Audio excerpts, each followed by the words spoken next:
हा देश प्रचंड श्रीमंतांचा आहे, भ्रष्टाचारांचा आहे, चोरांचा आहे, लबाडांचा आहे, हा देश आहे. हिंदू राष्ट्र हा जो कॉन्सेप्ट घेऊन हे सरकार जे चाललंय आता, तर त्याच्या हिंदू राष्ट्राचं एक दैवत आहे श्रीराम. सगळे त्यांना मानतात हिंदू. त्या रामाच्या मंदिरात जी आता एक भव्य दिव्य अशी लूट किंवा चोरी झाली, ते म्हणजे असं बघायला गेलं तर तुम्ही इतर ठिकाणी काही करा, निदान लोकांचं लक्ष असेल ह्या गोष्टीकडे, आणि इथे झालेली चोरी ही कोणाला आवडणार नाही आणि आपलं सामाजिक स्थान कमी होईल याचं भान त्यांना नसेल का हे जे मी बोलतोय हे चुकीचं आहे. असं काही होत नाही, लोकांचं काही कमी नाही होत.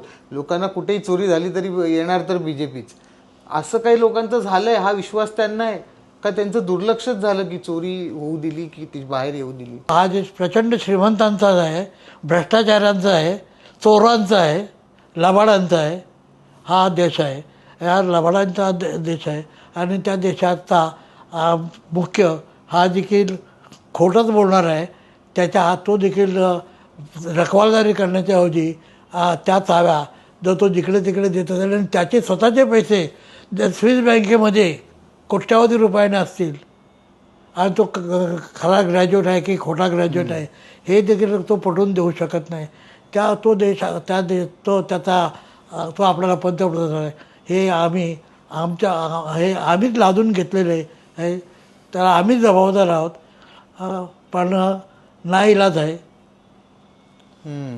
आपण शहाणपण बाबासाहेबांचं वाक्य आहे, बाबासाहेबांचं वाक्य आहे, शहाणपण काय विकत घेता येत नाही, किती पैशाने ते विकत घेता येत नाही. त्यामुळे यांना शहाणपण येईल किंवा यांच्या पैशाचा उपयोग होऊन उद्या त्यांना शहाणपण येईल याच्यावर विश्वास ठेवण्याचा अर्थ नाही. देश आज ना उद्या फार काळ नाही हा देश रथाचा जाईल अशी भूमिका त्यांनी घेतलेली आहे आणि ते तर खरे बाहेरून आले तेच पुन्हा बाहेर जातील अशी भूमिका सध्या दिसते आहे.